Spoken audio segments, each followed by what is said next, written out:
శ్రీ సాయిరామ్. 1966 ఫిబ్రవరి నెలలో సనాతన సారథిలో డికే బెనర్జీ గారు రాసినటువంటి ఆంగ్ల వ్యాసమునకు ఆంధ్రీకరణ చేసినటువంటి డాక్టర్ జిఎస్ కృష్ణారావు గారి యొక్క వ్యాసం తెలుసుకుందాం. టైటిల్ పేరు సాయిరామ నామమాల. సాయిరామ్. బాబా యొక్క మహిమను లీలలను గూర్చి వ్రాయబురుట నా వంటి అల్పజ్ఞునికి అలవిగాని పని అయినప్పటికీ కూడా 1964 జరిగినటువంటి బాబా వారి 39వ జన్మ దినోత్సవ సందర్భమున నేను పొందిన స్వానుభవమును ఒకంత ముచ్చటించేదను. ఆ రోజున వేల కొలది ప్రజానీకము భక్తి ప్రపత్తులతో సమర్పించినటువంటి పూలదండలను బాబా స్వీకరించి తిరిగి వారికి సాదరముగా తమ ఆశీస్సులతో లడ్డూలను వసంగుతుండెను. ఈ కార్యక్రమం సుమారు 10 గంటల కాలం జరిగినది. నేను ఆ సమయమున ఆ సువిశాలమైనటువంటి సభాస్థలిలో రెండవ చివర బాబా ఆశీనులైనటువంటి వేదికకు బహుదూరంలో కూర్చొని ఉంటిని. వారిని సమీపించి వీలై ఏదైనా సమర్పించాలనేటువంటి కోరిక నా యందు కూడా పొడమేను. కానీ పూమాల కానుక నన్నంతగా ఆకర్షించలేదు. బాబాతో నాకు పరిచయం కాకపోవడమే నామస్మరణ యొక్క ప్రాశస్త్యమును గూర్చి చదివింటిని. కానీ నాకు దాని యందు కొంత ఉపేక్షాభావము అనియే చెప్పవచ్చును. బాబా పలుమార్లు నామస్మరణ గూర్చి తమ సంభాషణలందును ఉపన్యాసములందును నుడివి ఉన్నారు. ఈ వ్రాయబోవు సంఘటనకు కొంచెం పూర్వమే బాబా ప్రబోధ విని నామస్మరణ యందు కొంత కుతూహలం ఏర్పడి నాకెంతయో ప్రీతిదాయకమైనటువంటి సాయిరామ అనేటువంటి దివ్యనామం లోన స్మరించ ఆరంభించి తిని. ఈ పవిత్ర వర్ధంతి సందర్భమున నాచే నూతనముగా కూర్చబడినటువంటి ఈ సాయిరామ నామం అనేటువంటి మాలను బాబాకు సమర్పించాలనేటువంటి ఉద్దేశము తటాలను స్ఫురించింది.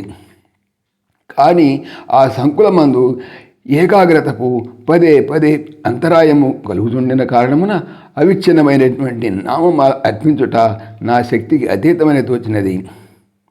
ఎట్టిదైనను ముడిపడి మెలికలతో శకలములై ఉన్నను నామమాలని సమర్పించాలనేటువంటి నా నిశ్చయం మాత్రము దృఢతరమయ్యాను.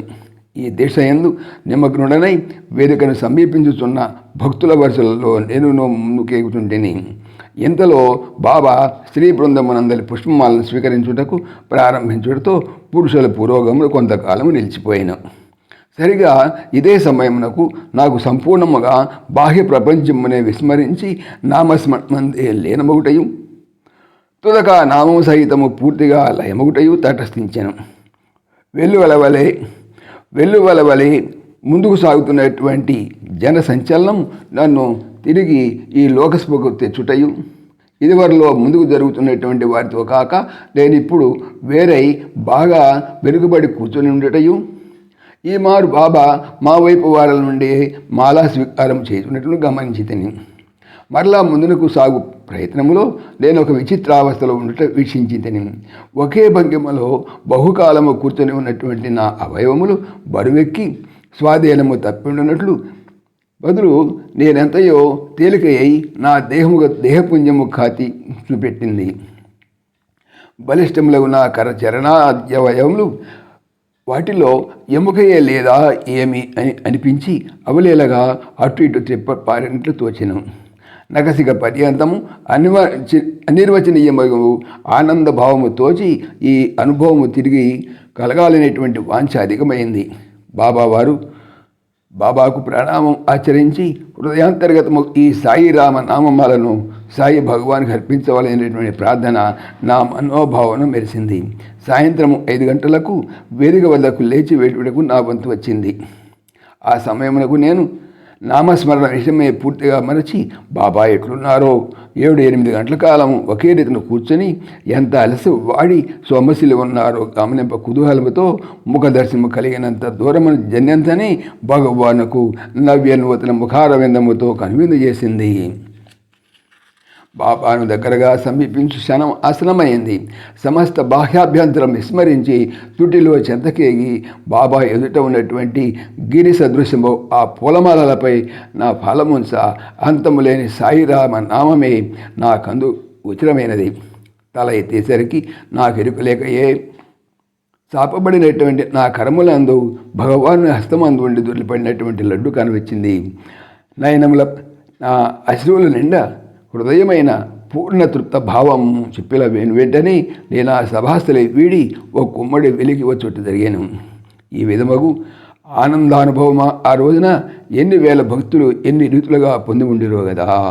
ఇట్లు డికే బెనర్జీ. ఈ ఉత్సవంకు సంబంధించినటువంటి వీడియో ఈ ఎపిసోడ్లో చూడవచ్చు. సాయిరామ్.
సమస్తలోకాః సుఖినో భవంతు సమస్తలోకాః సుఖినో భవంతు సమస్తలోకాః సుఖినో భవంతు ఓం శాంతి శాంతి శాంతి जय बोलो भगवान श्री सत्य साई बाबा जी की जय जय साई राम जय साई राम ఆత్మీయులకు మనవి ఈ ఛానల్తో పాటుగా లెరన్ భగవద్గీత లైవ్ గీత అనేటువంటి భగవద్గీతకు సంబంధించినటువంటి ఛానల్ను స్వామి నా చేత చేస్తున్నారని మీకు తెలియజేపరుస్తున్నాను. దీనికి సంబంధించినటువంటి లింకు డిస్క్రిప్షన్లో చూడవచ్చు. సాయిరామ్.